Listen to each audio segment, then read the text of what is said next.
guys, it's 2021. It's the return of the Carrot Poker podcast, and this is your host, Pete, the Carrot Man Clark. We have a special guest with us today on the show. She is a YouTube video producer, the proud producer of episodes such as Looking for a Poker Pro Boyfriend and Found a Poker Player Boyfriend. Marle Cordeiro, welcome. So happy to be here. Thanks for having me. And welcome Chansey as well. I believe, am I pronouncing that right? The cat's Chansey. name? Chansey, cool. He is a bulked up version of Mustard, my cat. He's like Mustard on steroids. Everyone says that he's like hench. He's like, I don't know, he's got a big neck area. He's just, Yeah, I don't know, I think their food. I don't know. I wouldn't want to meet Chansey in a dark alley or anything like that. He's that type. So, He's a big boy. yeah, I thought we could talk about a bunch of stuff today.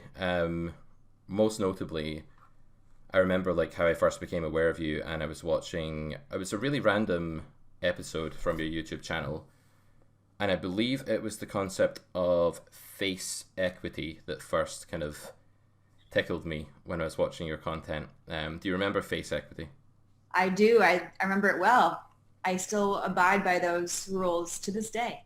Shall we explain what face equity? I've got an anecdote about that actually. But do you want to explain to the audience what face equity entails? Face equity is just that added bit of motivation you need to make a play based on the fact that you hate someone's face. This is a phenomenon I've been struggling with all my life. Like, why do some people just have that very punchable face and others don't, right? It's such a thing, or they just hold over you lifetime, or for whatever reason they just are your nemesis, and it's just that added little you want to get them extra, you know. Does that push you more in the direction of, I guess, the aggressive plays, like the I rolled high on the RNG?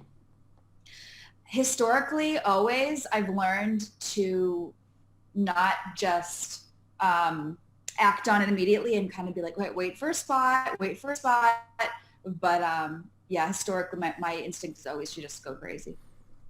Yeah, I remember being in London actually, and I think I watched that video like having come back from London, and it was like a complete coincidence because I was playing like a 1-2 game or something with like a couple of friends and students I'd met up with, and we were just like drinking and having a laugh, and there was this guy, and I don't know if you ever met this kind of player before, but he was like very tall, like even when he was sitting down he was like obnoxiously tall, like to the point that it was like insulting, but also he had this like expression that was like, I am so impatient, I can't be bothered with all these recreationals, I am a serious reg and I've got money to be made, let's go, like this kind of attitude.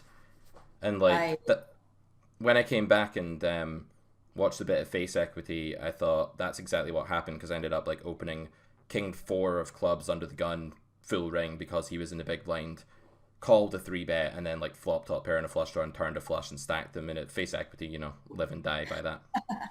That's a happy ending though. Usually it doesn't end that well when you go with face equity. No, but I didn't know I was going with face equity at the time, so that was probably what did it. You know, I got back, I was like, that's that thing I did the other day. Anyway, so I think your content's really funny. A lot of it is, I really like the content in particular where you sort of channel, I can tell that being in the Vegas scene, being in the live grind scene and stuff, you have a lot of recurring resentments that build up for certain things, and we all do. I have that online, I have that in my students, you know, bless my students, I love them to bits, but there are times I want to rant at them for the repeated annoying things that they do. So I thought we could kick today's pod off by doing a little bit of a game where I rant about one thing to do with what online students would do or something like that, you rant about one thing you see in the live games, and we sort of trade ramblings and ventings. So yeah, Awesome. you're the guest, you have the honor, take it away. Well, I have so many. I did a whole video about this though, and it's kind of a whole umbrella of things, and I call them gimmicks. And I'm just a big believer in not pushing like micro edges, not seat changing to get position on the fish as soon as he sits down, or table changing as soon as the game gets a little bit weird, or just the endless circling around to see if there's a better game, or whatever these little micro edges that people not straddling if the fish want, or if anybody wants to straddle, do it one round of straddles for fun. Like, you know, everyone knows it's not profitable to straddle. Everyone knows that it's these things, but it's kind of, these are the things that, especially in live poker and especially in like private games, these are the things that don't get you invited to games. And it's so funny to me how many regs especially, but people just refuse to, I don't know, just like have common sense with this stuff and realize, hey, I'm going to give up a little bit of an edge here for the good of the morale, or not to look like an asshole, or not to make the fish uncomfortable. I don't know. I really hate that stuff. And I kind of feel like if you have to do those things, that's not a good sign. Like if you can't just walk in and beat most games, or you can't start the game with regs, that's not really a good game, but you're starting the game, you want to get it going, and you feel that you're losing so much in that spot that you can't do it, then you're probably on the way out. You're one foot out the door. Yeah, it's the online equivalent of like what the griming thing back in the day where people used to like play the button heads up and then sit out instantly. Like, I don't know. I feel like I used to play a lot of chess, right? I used to play like live chess tournaments and stuff like that.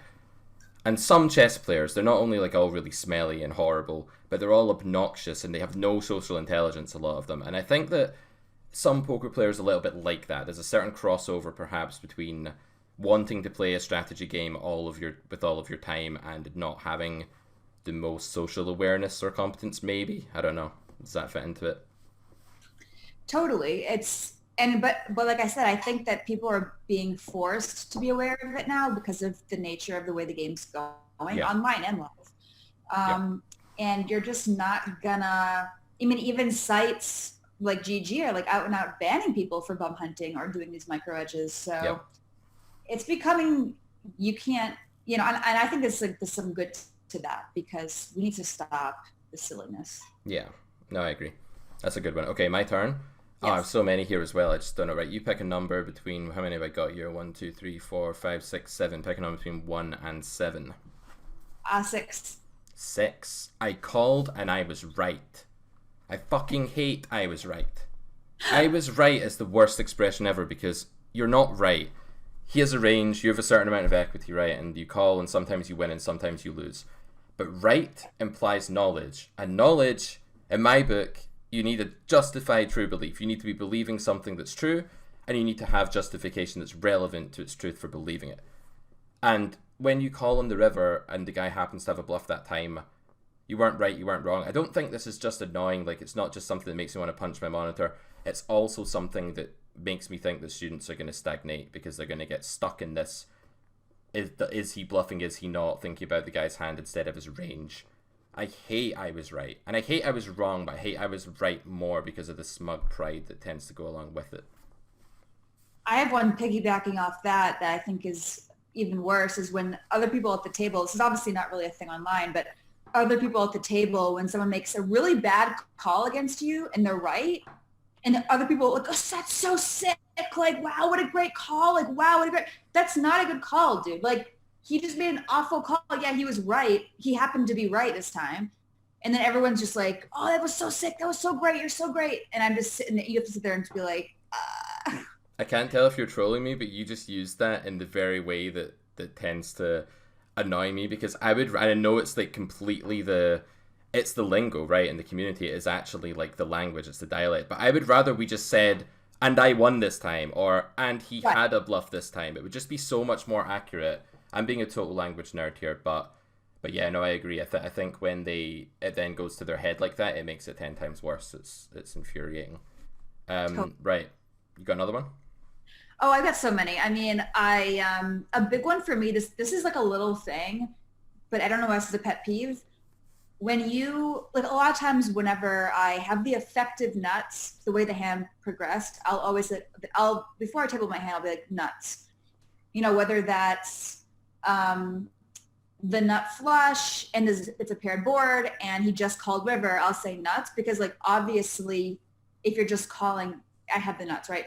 Or even worse than that, you have the nut flush and this is straight flush possible. And then someone will say, well, it's not the nut. Like I hate when people do that in the Twitch chat, people do that in live poker. And it's just like, dude, like it's not funny. It's not charming. It's not whatever. It's like, you know what I mean? It's the nuts. Like it's the nuts. It's, I hate that. I hate that. Yeah, I remember seeing that one on your if you do this, then you're bad at poker video, Yes. which I found very funny as well. Guys, check that out on Marley's. Do you want to plug your YouTube channel real quick, just while we're on the topic? What's it called? Marley Poker on YouTube. Cool.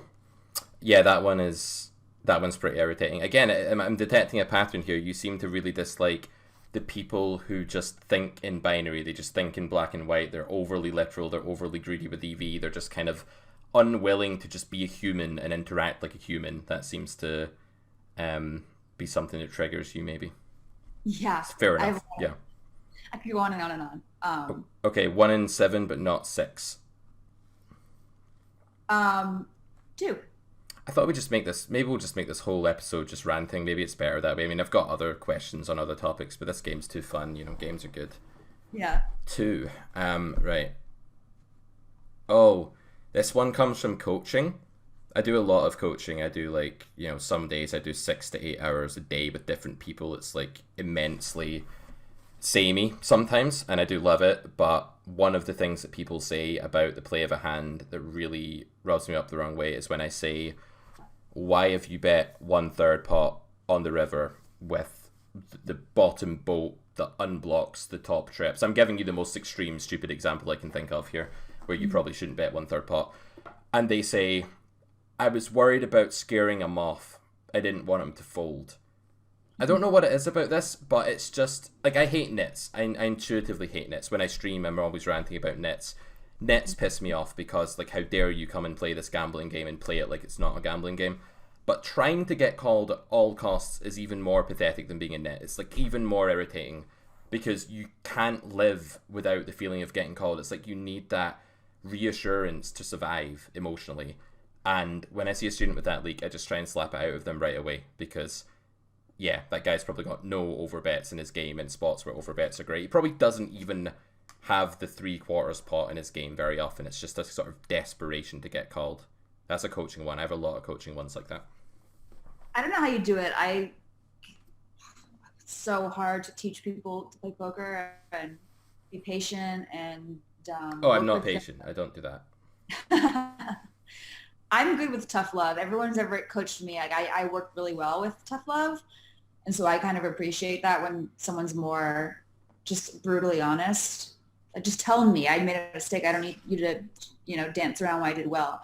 But yeah, that's annoying. Yeah. What was I going to say?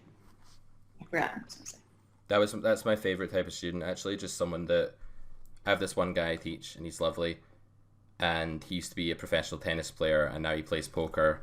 And I've sort of taught him from the beginning, like right from the training wheels kind of thing.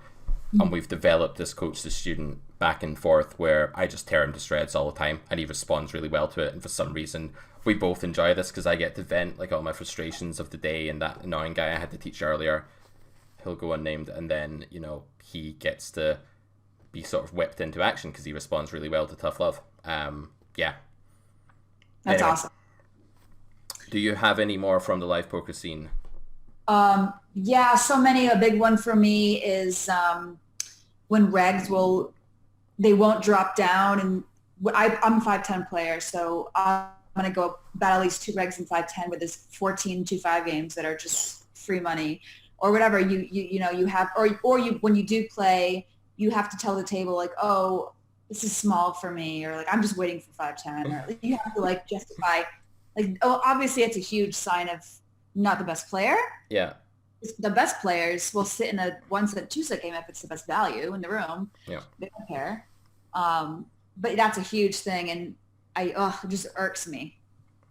I think whenever people feel the need to like bolster their ego in poker, it's always a huge turn off for me. It's just like, it gives me the creeps. I have students that will post a graph after like one lesson sometimes, and they'll say, man, just wanted to check in with you, man, like, this is great.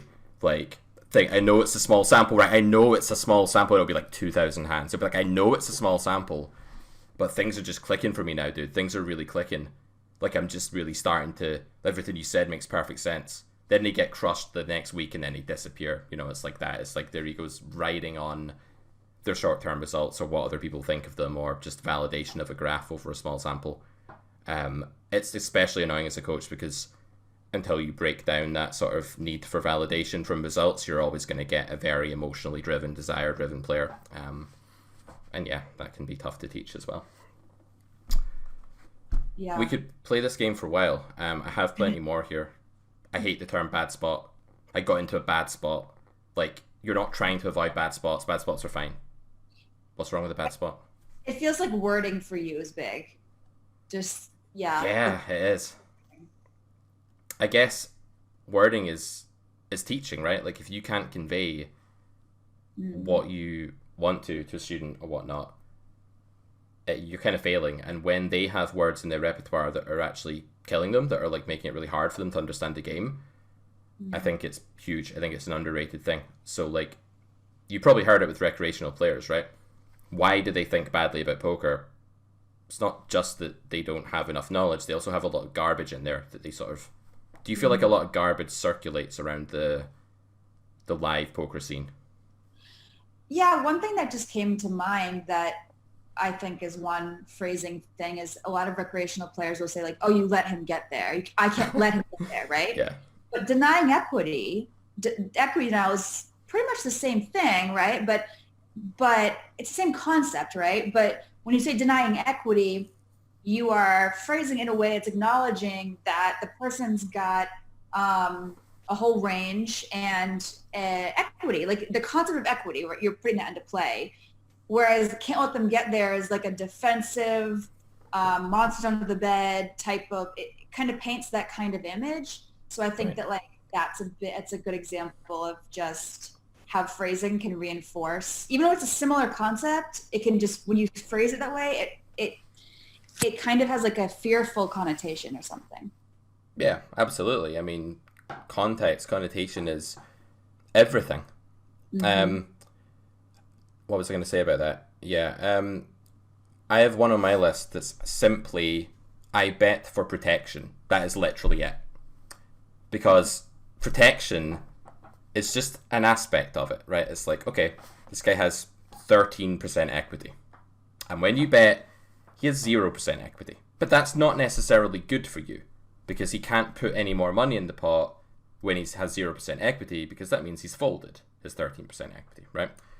So what people I think overlook is that you can make money from people without betting. There are other branches on the game tree where you earn money from somebody's hand when you have 87% equity that's way more high EV for you than just simply stopping him getting there. But you're 100% right. That idea of you let him get there actually has the implication that it's correct to deny equity in every single opportunity where there's any equity to deny.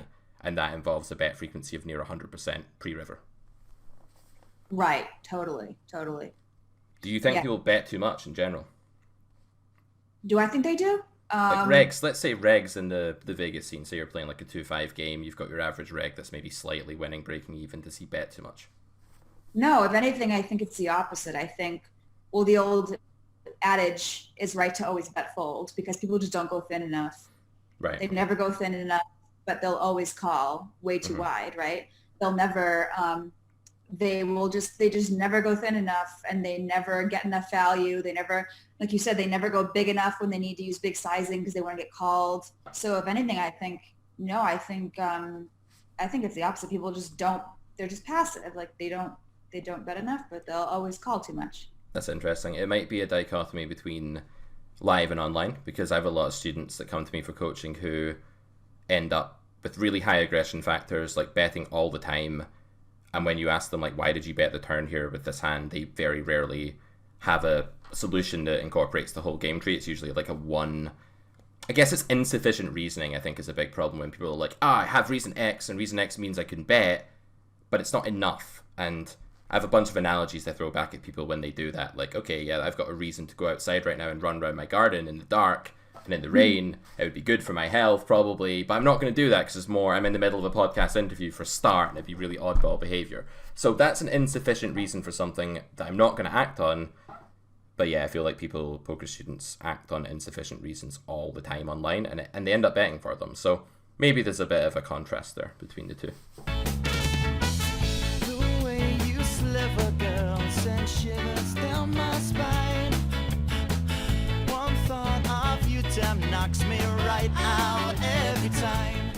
2021 is all about solved ranges. Over at carrotcorner.com just now, you can pick up a complete set of ranges tailored for the rake structure. in the games that you play. They now come with squeeze ranges, facing squeezes, cold for betting in the complete package, and we also have text files available for every range that you buy, meaning that you can copy and paste this sort of text straight into a program like PileSolver, Flopzilla, whatever you want to use. Take your preflop game to the next level today. Make sure it's solid. Now let's get back to the pod.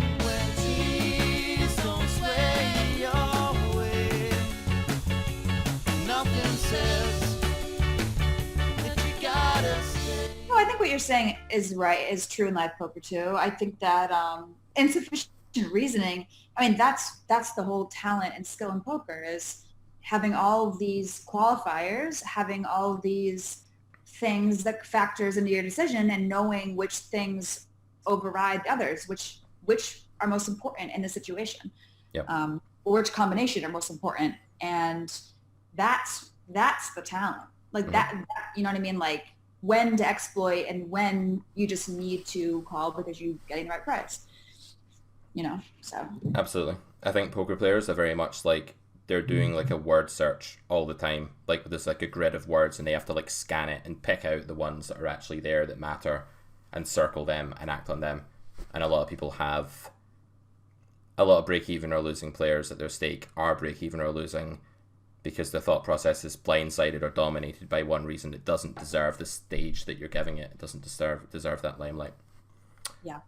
Yeah. I was going to segue actually into your poker career a little bit. That game is fun, but let's talk about you a bit more. So you used to play live exclusively. Then obviously, let's go back to like the first lockdown when that hit, because Vegas was kind of, I know it's a bit more open now, but it was locked down early 2020, right? It was kind of nothing was happening.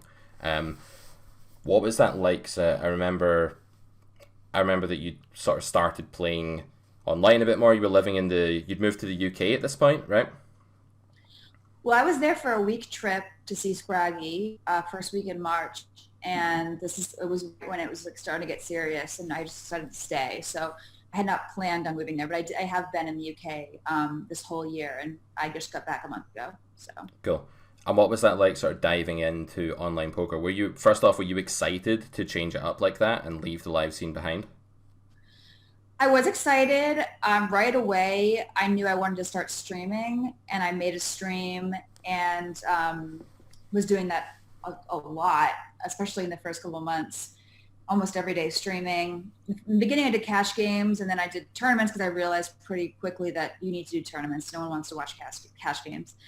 Not no one, but most people want to watch tournaments. And so I'm a live cash player, or just a cash game player in general, and I realized that I was playing much worse on stream than when I was off stream, just because I'm not good enough at multi-tabling MTTs to be able to do that and entertain an audience and entertain the chat and explain my thought process. And so I kind of took a step away from Twitch and realized I just need to like get better at this. You know, the best streamers like Lex, Finton, Scraggy, all these guys, they're just so good at tournaments that they can do that, and it's like a no-brainer to like also put on a show. Yeah. I'm still not there yet, but yeah, that was kind of my trajectory where I in the end I was like, okay, I need to get better at poker, or better at online tournaments specifically, before I can worry about this. Mm-hmm.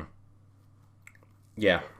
I think it's unfortunate that there's not as much of a market for cash, because it is like, it's 100% what I do, and you know, I did a cash stream on PokerStars that did okay, but for the amount of information I was sort of giving out left, right, and center, and for the manner in which I was doing it, which is like, not to like blow my own horn, but I'm like fairly used to talking about the game now and blah blah blah. There was, you know, the viewers were nothing compared to the tournament scene.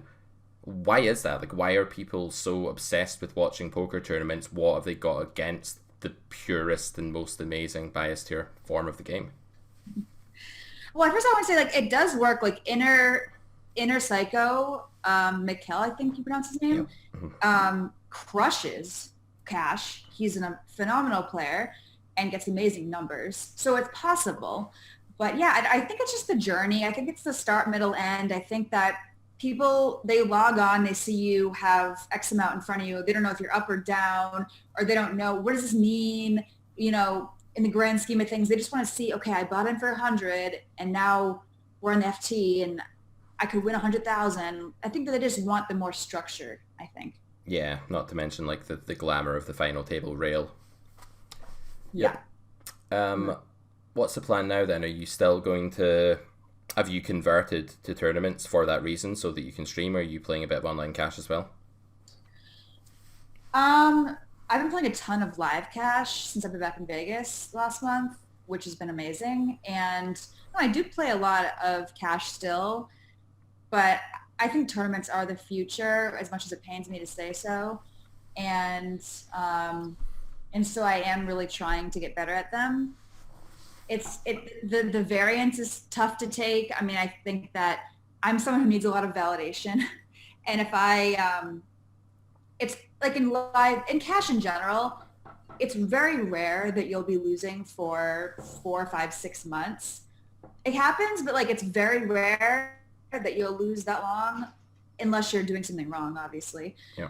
Whereas in tournaments, obviously you can go years losing and playing perfectly. So it's hard for me to just lose day after day and not start to doubt. So it's tough.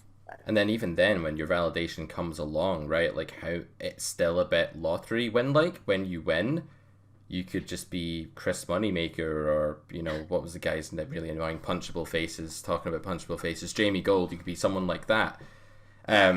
So even when you're winning, it's almost hard to earn validation from tournaments, right? Win or lose. It's just kind of like, I have no idea what my EV is here. My results aren't going to show me even over years.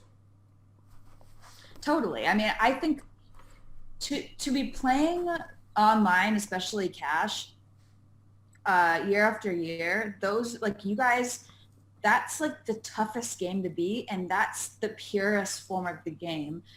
Live, less so, because you just see so many less hands, so you can conceivably, I guess, run good for a year and just be shit.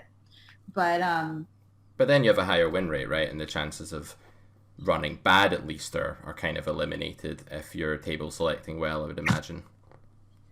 Yeah. I mean, the win rates are insanely high, and I don't think that, it's a little different, but I do this, but it's definitely just there's a little more justice, but at the end of the day, tournament poker is the future, I think. And also, look, I want the glory a little bit. I want, one time I played in the Shooting Star, that have like this bounty tournament, and I was a bounty, and they went around the room and like announced everyone's Hendon Mob live earnings, and it was like everyone was like 3 million, and then they were like Marle Cordeiro like 6,000, and I was like, oh, like announced it to the room, and I was like, great, like that was a big motivator for me to start playing more tournaments. I was like, this is embarrassing.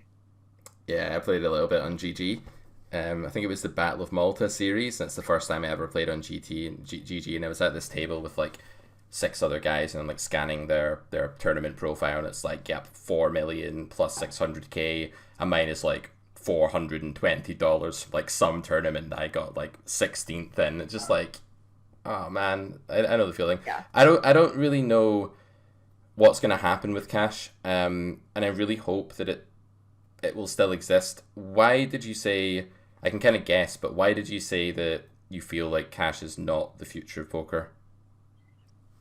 I just think that because it's becoming tougher, the ecosystem dries up a lot faster, because obviously you have a much bigger edge in a cash game tournament in cash game than in tournament. So I just think that like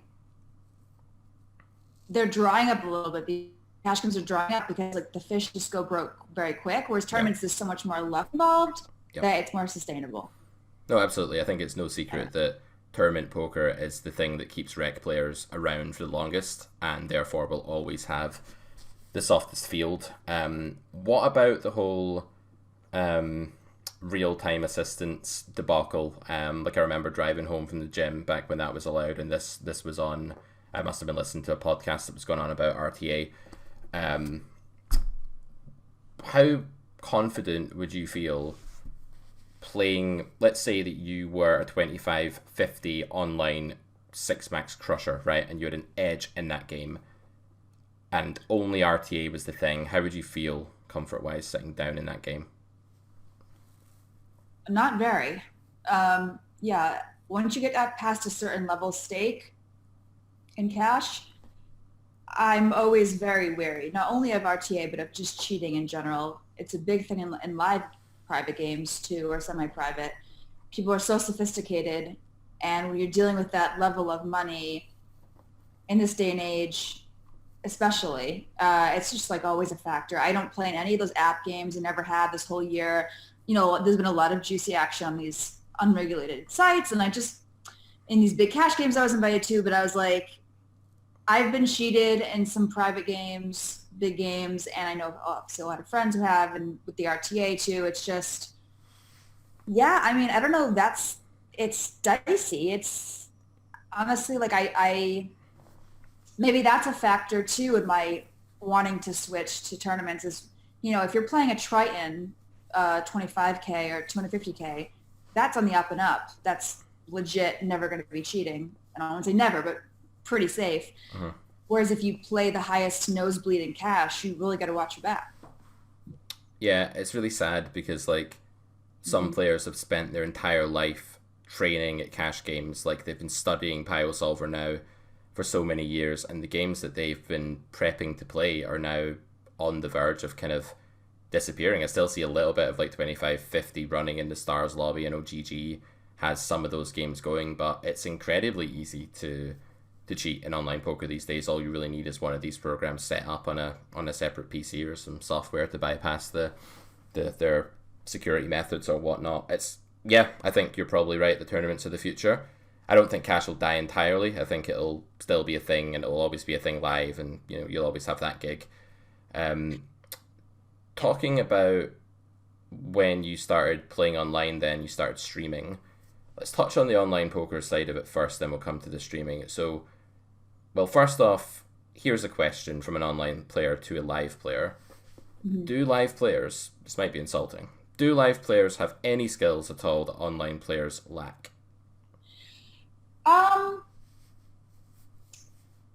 Well, first let me say that I think I was on Veronica's pod and she asked me who would fare better alive going to an online or online going to live. And I think that for me, it's a no-brainer that that online players will always are just like most of the time, like way better players. Yeah. That being said, there's definitely an element to live poker that I know a lot of live poker players that have no fundamentals, and against a crusher or against a beast, they're going to get eaten up, but they've got such good instincts and understanding of game flow. They just kind of, I don't know, there is an element to live poker that it does take time to learn, but I think that learning that is so much easier than learning what it takes to be good online, if that makes sense. Yeah. But there's definitely a skill to it. I mean, Spraggy had not played any live poker in his life in 10 years, and he played a little bit with me in Vegas last year, and he got destroyed because he doesn't know. He comes in and he's like, you know, balancing and stuff, and he got wrecked. And I told him, you don't do that. You don't do that shit in here. Yeah, I'd show up with my D100, like in D&D, you know, you get like the 100-sided die, and I would be like rolling it to see which action I was going to take behind a little screen. That would be me if I played live. Super online nerd. So to what extent then, I'm asking this like not just for the audience, but for me as well, like to what extent does an online player like Spraggy, who's never played live really before, I'd be in this category too, naturally just give away information that they're in no way, they're like 0% aware of? Well, giving away information as far as like live reads and stuff, I don't really, is that what you mean? Yeah, is that what you meant when you said that why did he get destroyed? No, I don't think it's as much live reads and not being aware of your body or your face. I think it's more just there's like, I don't know how to explain it. There's like a game flow. Yeah, like an intuition that comes from what people are saying, doing, behaving, like what's been happening, just like the sort of flow. Yeah, and it's not really anything to do with behavior as much as just playing patterns, Right. player tendencies, game flow things like, hey, I overbet this guy the last 3 times I was in a pot with him. Yep. He's getting annoyed. I shouldn't take the spot because he's going to call me because I can tell he's like teetering on the edge over there. Yeah. Or So things like that. So Yeah. we're talking about spots where Pio might still win, but a human would win a lot more if they had Pio's GTO ability. So it's sort of spots where we say no thanks to normally profitable plays and yes please to normally unprofitable plays based on this information that we've picked up. So the live player is doing that, whereas some online guys are going to be a bit too robotic perhaps and maybe randomizing in spots where there's a clear EV frontrunner perhaps. Yeah, I mean, and there's just situations in live poker. Well, there's just a lot of massive exploits that work. There are a lot of good poker players who just rely on like blind aggression, and it works. Like I had a friend who just was like, they never call when I overbet the turn. I'm just going to overbet the turn every single time, and it worked. It's like, Yep. a lot of solid players, even though they might recognize that, I feel like there comes a point, I think sometimes where you get so knowledgeable and you're so good that it like pains you to make these massive exploits like that maybe, or you can't bring yourself to do it because you're like, that's so bad, or like that's Right. I don't know. It's almost like being too smart like hurts you in these stupid games where you just need to just do ridiculous Well, things. yeah, I mean, it locks you into a way of thinking where you start to draw lines in the sand of what's okay and what's not okay, and that gets inscribed into your subconscious. It's not something that suddenly changes because you change the mode in which you're playing because you're suddenly playing in a real live game. One situation could be something like, well, if you fold all of your ace X on the turn on ace 4 deuce, let's say, I see bet flop, whatever, I raise cutoff, you call big blind, I see bet flop, ace 4 deuce rainbow, I bet flop a third, you call. Turn is like a 10, and I have 10-9, and this is like the most ridiculously simple theoretical check in the world, right? When you check again, like it's no way in hell I bet 10-9. If I do, I lose a ton of EV. But this player that you're talking about folds almost all of their ace X. And clearly the right play against someone who does that is to overbet 10-9 on the turn and turn it into a 5-out bluff. But it's such an EV swing at equilibrium that maybe people aren't going to do it. So would that be a tip then for someone that's coming from a Pio background to playing live? Try and turn on your radar for just plays that happen to be vacuum higher EV and just do it. Just don't give a shit. Just throw all of that out the window to some extent. I think that's a great point, that your own studiousness can hurt you in live poker. Yeah, that happened to me. That does happen to me when I feel like when I first came back here to play live poker in the beginning, because I had been in this online kind of mentality for the whole year. Even me, I was like hesitant to do some massive exploits because I was like, this is so bad, but like I guess I'll do it. But yeah, it just like can get in your head. And with that same example, or likewise, if they're never folding a pair, then you just can triple with 10-9 for value. If they're never going to fold king high ever, and you just triple with that hand because you just get thin value. Like there's things like that too, where people just don't fold. So you just go super thin in spots where like you would never do that online. But yeah, that's a thing. I've seen the expression on the online player's face, like on the GTO boss's face, when he knows that there's something he should be doing, but there's like this parent inside him, this Pio dad that's like sat there like, you can't do that, son, just waiting there like as if to reprimand him if he makes the play. Man, it's hard. We've got to break out of these boxes that we set for ourselves through rigorous study. I don't know. For me, I really love the GTO side of it. I just enjoy it more, so I prefer not having to make exploits. I actually find not having to make exploits more fun, but that's just me. How do you fit in that spectrum? Did you enjoy switching over, learning a bit of GTO, sort of studying with a solver, or are you just more in tune with sort of finding that really high pillaging EV play in a vacuum? No, I mean, for me, I've I needed that. I need, because my tendency is to be insane. Back in the day, I'm still very aggressive, too Hmm. aggressive, but I was wild when I first started playing poker. And when I learned fundamentals and I had my first coach and he was taking me and, he like drilled in my head, you need to play these fundamentals. And it definitely I like it that because it gives me kind of something to go to when you're tilted or you're not playing your A game, when you're just going on feel, quote unquote, and exploits and game flow and history with people, it gets so muddied because at some point we're not robots. You don't know if it's actually a good exploit or if you're it's so when you go down that rabbit hole, you don't know what's going on anymore. So Hmm. it's really important for me to have some solid stuff to come back to. If I'm like super tilted and I need to be playing because the game's so good or something, um, a lot of times I'll just give myself a pep talk to be like, all right, you just need to like play solid for the next hour. Don't worry about exploit, just play solid because you're not thinking clearly. You don't even know if you're just face equity or if it's actually something you should do. Yeah. And so, I mean, I love street poker. I love just getting and playing insane hands with people that I have tons of history with. Um, that's what I love. It's like I had this period in Vegas, especially back in the day, a couple of years ago, where I would just play with the same regs live every day and just getting that history with them and battling them every day.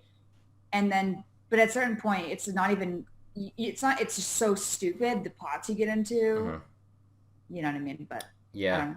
And it's like, when do you open up that war of exploitability, that big deviation from the GTO fortress, and when do you retreat back into it? That's got to be another skill. But if, like you say, if you don't have the GTO fortress to begin with, you're kind of like a rabbit, like in plain sight of a bunch of foxes. Like, where are you going to go when you are tilted, when your mental game starts slipping?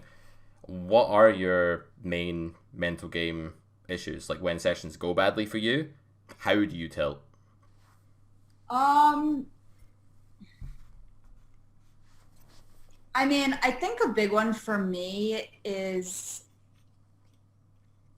I get tilted when it's an amazing game. I'm just being dealt out, or if I'm on a TV stream or something, I'm just being dealt out, being dealt game overs, like just getting 8-3 off, and I'm Yeah. just, I feel like because it's just so hard in live poker, you see 25 hands an hour.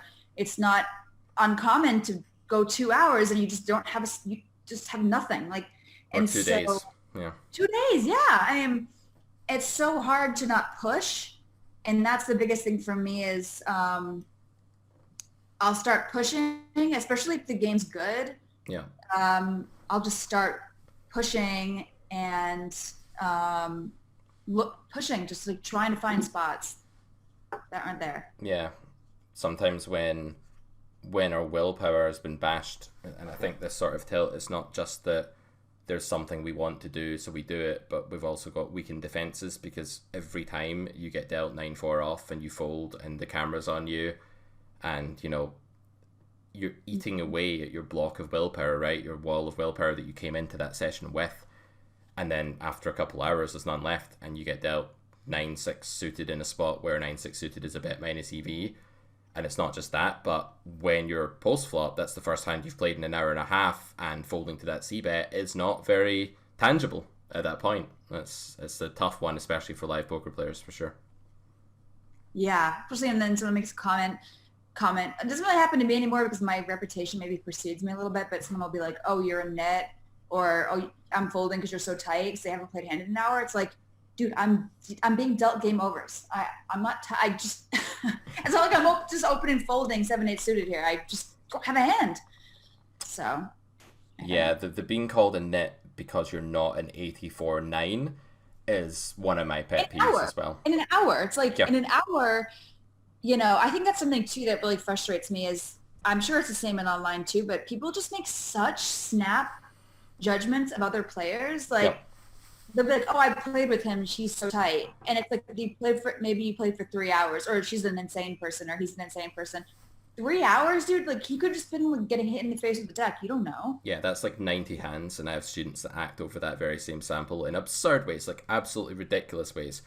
Why did you 3-bet that hand? Like, say they have like ace-8 off in the big blind, and the opponent opens a small blind. And in equilibrium, ace-8 offsuit is a way higher EV call in that spot than it will be a 3-bet, right? So you're going to have a very good reason to 3-bet ace-8 off blind versus blind, typically. You can do it button versus blind, fine. The EV of call is not so high. You're not competing against as high a bar.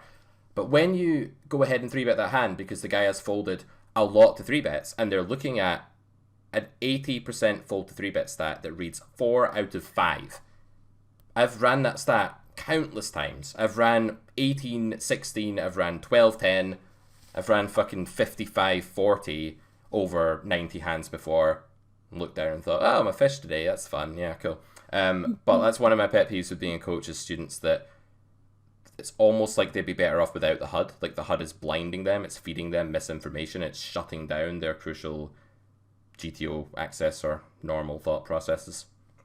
Well, something I want to say too about language is like you'll notice the best players, even like Sauce, you know, his videos in Run It Once, he doesn't use extreme language. This is awful, that's terrible. He's so like, and we have some mutual friends, and I've talked a little bit of poker with him in real life too, or just been on a fly on a wall more than anything. Mm-hmm. But him in particular is he'll be like, oh, that's not too bad. Maybe this is a little bit better play. Maybe this is making a little bit more. Like the best players, Jason Kuhn, whoever it may be, it's like they just don't speak that rigidly about things. I don't know, and I think that's like a sign that the person's actually like good is when they're not as that's terrible. Yep. That's awful. Like that's such a spew, or wow, he's such a fish. It's like I don't know.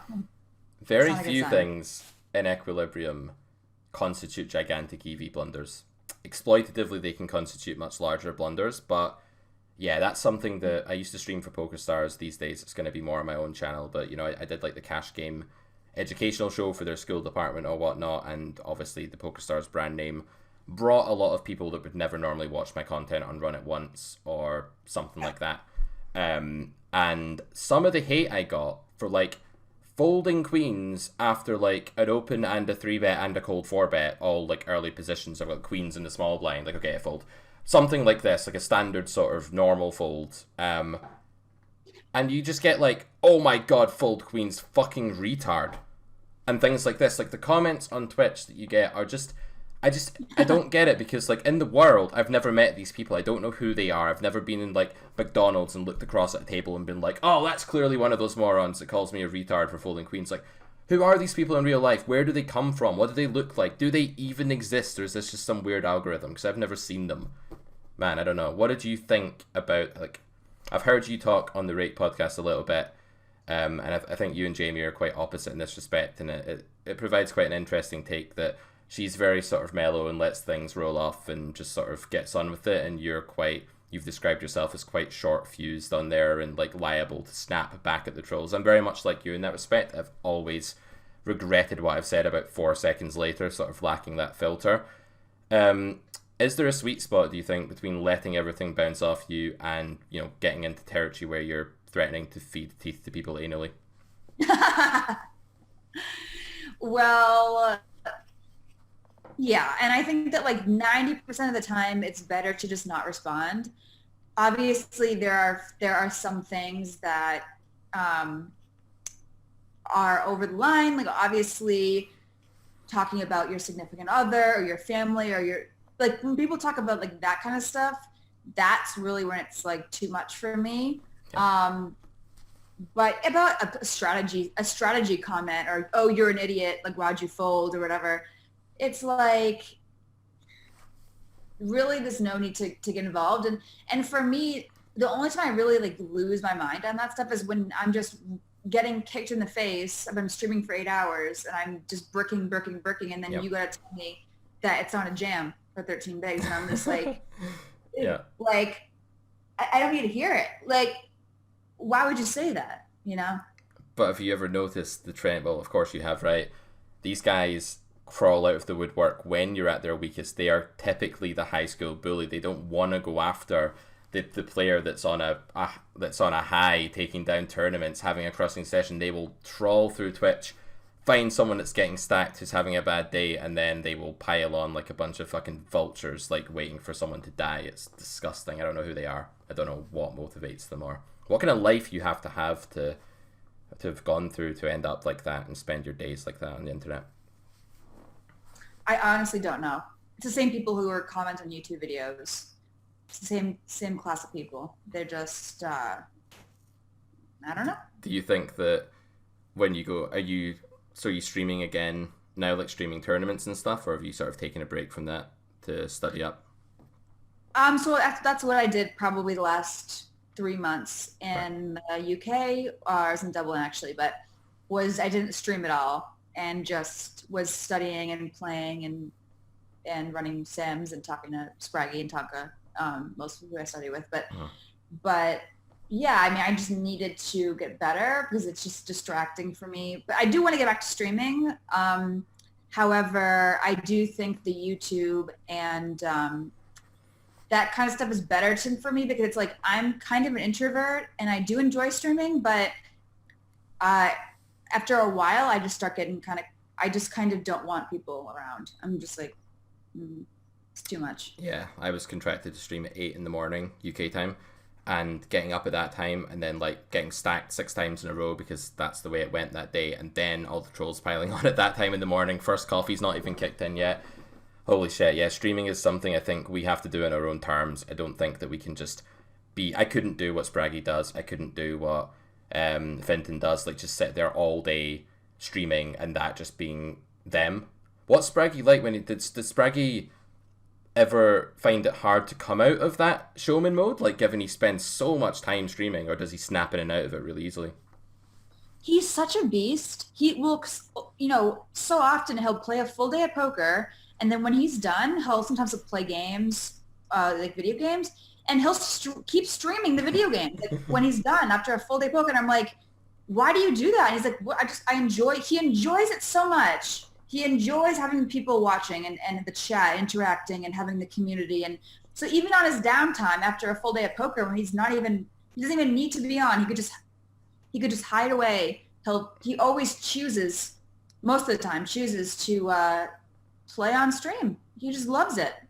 Yeah. I mean, like I'm a very selective extrovert. Like I'm an introvert around most people, and I'm extremely extroverted around the right audience. That's why I like making run-at-once content. I like coaching one-to-one. I like running a Discord group. I like all of that. But as soon as I'm exposed to the masses, holy shit, I have about 2 hours tolerance for that. And then it's just, I need to like go away and recharge my introvert batteries. I need a community that's constantly interested in what I'm saying, and intelligently so.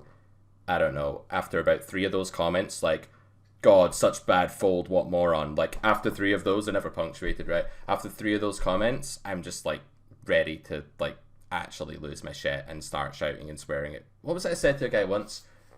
I think I just replied, yeah, it's really unfortunate for you that you have that belief, and it's fully because of the fact that you're terrible at poker. You're a very, very bad card player, and it's a shame for you, but you will never get better, and you're destined for failure. I really feel for you, bro. But like trying to pretend I wasn't furious while I was saying it, like trying to feign that like blasé attitude and failing majorly. Streaming's tough, man. I take my hat off to guys like that can do that. Yeah. Is that the plan then? I've got 2 final questions to wrap up with in a second that are very silly and off topic, but just the final thing on streaming, is the plan to become a strong enough player that you feel like you can focus more on the performance then and sort of keep the poker like more, I don't know, natural because you're better? No, I mean, I'm going to stream some, but frankly, I'm going to be going all in on just creative content. YouTube, and then also I'm going to be doing like a weekly, I want to do more like shows, creative content on Twitch as well. I'm going to be working with a poker site this coming year. Hasn't been announced yet, so I don't want to whatever, sure. But so on like their channel and then my own channel, but I just like, in the last 6 months I've been doing just purely like comedic shorts on my YouTube channel. I've just realized that I just kind of really like that content the best. I enjoy, I don't know, I just feel like strategy content, there's so many better people out there that are capable of doing that. You don't need me doing that. Right, so that's kind of what I'm going to lead into in this new year. Any sneak peeks for us as to what sort of comedic content will be in the pipeline? Well, I'm going to do some sort of weekly show on Twitch. And I've kind of always wanted to do just like a solo podcast of sorts where I kind of just, I don't want to say rant, but there's several great solo podcasts out there that I love. Tim Dillon comes to mind. Bill Burr's great. There's so many. And it's kind of like a weekly news show, but like kind of like you said, like in my vlog, like that kind of ranty pet peeve, like what's going on this week, kind of a news, like what's going on in the news, whatever. I might do some stuff with Spraggy a little bit. But yeah, I want to do something like that. And then I want to continue with these like sketches on YouTube and kind of up the ante with those a little bit. Yeah, I think that would be awesome. I think as well, you can have content that's educational for beginners while also being hilarious or entertaining or whatever. Like, not everything has to be like buy the book GTO blah blah blah. You can just have something that gets people into how to think about the game but is mostly entertaining. That might be the only way to actually get new people in. You don't want to swarm them with GTO stuff and blah blah blah. Right, 2 silly questions, Marley. Silly question number 1, what was it? Oh yeah, if you could arrange any high stakes heads up match between any 2 people in the world, past or present, alive or dead, who would they be? This is like a heads up for roles, D-Negs Poke-esque battle type thing we're talking about. You know, because the heads up matches are becoming very trendy, I've often thought, who would I like to challenge? Because I told Spraggy, it's like, there's nothing more that I would like. I love that stuff of just like, I love battling. And obviously there are people that I've had beef with in poker. The problem is a lot of them are good at poker. Like Bonomo, I can't challenge Bonomo. Like he's too good at poker. And, but yeah, I don't know who I would challenge because it would have to be someone, frankly, it has to be someone I don't like. Because if you're my friend, I do want to battle you, but I don't really want to destroy you. When I don't like someone, when I have face equity with somebody, I just want to destroy them. I just want to make them cry. I have that thing in me. And so I can't tell you who it would be. But So challenge one of those Twitch trolls, because not only are they morons, but they're also very bad at poker. Yes. That would definitely be. Hey, if you dislike this video on YouTube, please challenge Marley to a heads-up battle for your role. All $4 of it. Yeah. I don't know who those people are either. Final question. Who's your favorite old school pro from like the high stakes poker original season days, and why? Oh, from high stakes poker? Not necessarily, just from that era, you know, from like Poker After Dark, those days, Helmuth, Negreanu, back in the day, that sort of stuff. What do I like? I mean, my favorite poker player, like old school, has got to be Stu Unger. He's not really from that era, but like I just love Stu Unger. I just love that. I love people who are so themselves. Like he was just such a degenerate. He was such a passionate, crazy. Just lived it. I love that man. He was just so great. Yeah, there's not really many people like that in this day and age. Like I can't really see the massively drug taking all in on life people playing at the highest stakes games these days. Like those are probably removed by the poker site under like gambling legislation these days or something. Like Stu Ungar, if he lived in this day and age, would be emailed by GG like, hey, we're worried about you, we've shut down your account, blah blah blah.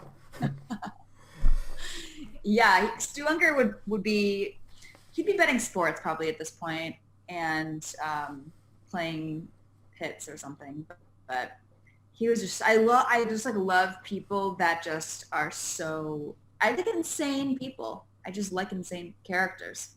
Yeah, absolutely. Well, Marle, it's been a pleasure having you on the pod, and I will leave all of your info down below for the listeners. Is there anything else you want to tell people about before we wrap up? No, just watch my YouTube channel if you want, and look out for me on Twitch, Marle's TV. And yeah, I'll see you guys at a poker table near you. Watch it. Better watch yourself. Awesome. All right, guys, I will see you on episode 95. It's goodbye from Marle and goodbye from me, and Happy New Year 2021. The Carrot Poker Podcast will be back.